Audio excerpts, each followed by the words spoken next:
Tamil cinema மூத்த பாடகர் ஜேசுதாஸுக்கு திடீர் நலிவில் ஏற்பட்ட நெஞ்சு வலி.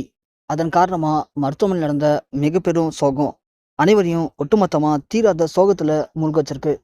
தமிழ் சினிமாவுடைய மிக முக்கியமான மூத்த பாடகர் யேசுதாஸ். இவர் ஒரு மலையாள பாடகர். இவர் ஆரம்பத்துல மலையாள படங்கள் மூலயமா தான் ஒரு பாடகரா அறிமுகமானாரு. அதன் பிறகு மலையாளத்துல அவர் பாடின நிறைய பாடல்கள் பெரிய அளவுல பிரபலமானுச்சு. அந்த ஹிட் பாடலை தொடர்ந்து இவருக்கு தமிழ் சினிமாலையும் பாடக்கூடிய வாய்ப்பு கிடைச்சது. அப்படிதான் தமிழ் சினிமால என்ட்ரானார் யேசுதாஸ். ஆரம்பத்துல இவர் பாடக்கூடிய அந்த பாடல்கள் அப்படியே மக்களை அவர் பின்னாடி கட்டி போட்டு இழுக்க வச்சது. அந்த அளவுக்கு ஒரு கனிவான அழகான குரலுக்கு சொந்தக்காரர் நம்ம யேசுதாஸ். இவரை எல்லாருமே மாயக்குரல் மன்னன்னு சொல்லுவாங்க. அந்த அளவுக்கு இவர் குரல்ல ஒரு மாய வித்தை இருக்கும். ஏன்னா எல்லா பாடகரும் பாடக்கூடிய எல்லா பாட்டுமே மக்கள் மத்தியில ரொம்ப ஆழமா பதியாது, அவங்கள பிரபலமடைய அளவுக்கு வைக்காது. ஆனா இவர் பாடின எல்லா பாடலுக்குமே தமிழ் சினிமா மட்டும் இல்லைங்க, தமிழ், மலையாளம், தெலுங்கு, கன்னடம், உருது, வங்காளம்னு ஒரு மொத்தமா 10 மொழிகள்ல இது வரைக்கும் ஒரு 25,000க்கும் மேற்பட்ட பாடல்களை பாடியிருப்பாரு. அப்படி அவர் பாடின எல்லா பாடல்களுமே மக்கள் மத்தியில இன்றளவும் கூட காலம் கடந்தும் மாறாத ஒரு பெரும் பாடல்களா அமைஞ்சிருக்கு. இந்த பாடல்கள் பல பேருடைய வாழ்க்கையில் இருக்கக்கூடிய சோகங்களை மறக்கிற அளவுக்கு அப்படி ஒரு அழகான பாடல்களை பாடியிருப்பாரு. இவர் பாடல்களை கேட்டோம்னா நம்மளுடைய தாய் மடியில படுத்துக்கிட்டு தாலாட்டு பாடினா எப்படி இருக்குமோ அப்படி ஒரு இனிமையான பாடல்களா இருக்கும்.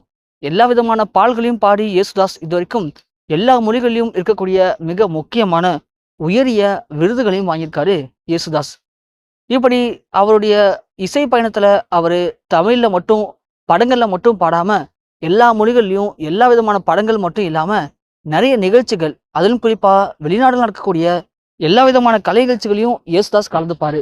கலந்துக்கிட்டு அங்க அவர் பாடி மக்களை எப்போதுமே இசை மலையில நினைவு வைக்கக்கூடிய ஒரு முக்கியமான கலைஞன். அப்படியாப்பட்ட யேசுதாஸ் இப்போ வயது 80 ஆகுது. அவருடைய இந்த வயதுல அவரு இதுக்கு மேல பாட முடியாது அப்படின்னு அவருடைய வீட்டிலேயே ஓய்வு எடுத்து வந்துட்டு இருக்காரு. அதே மாதிரி தன்னுடைய மகன்களையும் தன்னை மாதிரியே ஒரு பாடகரா மாத்தி ஆசைப்பட்ட அவரு தன் மகன்களையும் சினிமால ஒரு பாடகரா களமிறக்கி விட்டாரு. இப்படியாப்பட்ட யேசுதாஸ் திடீர்னு ஏற்கனவே உடல்நலம் சரியில்லாம அடிக்கடி மருத்துவமனையில சில சிகிச்சைகளுக்காக அனுமதிக்கப்பட்டு வீட்டிலேயே ஓய்வு எடுத்து வந்த யேசுதாஸுக்கு நள்ளிரவு அவருடைய வீட்டுல திடீர்னு நெஞ்சு வலி ஏற்பட்டிருக்கு. நெஞ்சு வலியால பயங்கரமா துடிச்சிருக்காரு பாடகர் யேசுதாஸ். அதன் பிறகு பேச்சு மூச்சு இல்லாம சுருண்டு மயங்கி விழுந்திருக்காரு. அவருடைய குடும்பத்தினர்கள் உடனடியாக மீட்டெடுத்து மருத்துவமனையில மிக மிக ஒரு மோசமான நிலைமையில அனுபவிச்சிருக்காங்க. அப்படி அனுமதிக்கப்பட்ட யேசுதாஸுக்கு இப்போ மருத்துவர்கள் தேவையான எல்லாவித சிகிச்சைகளும் அளிச்சிட்டு இருக்காங்களாம்.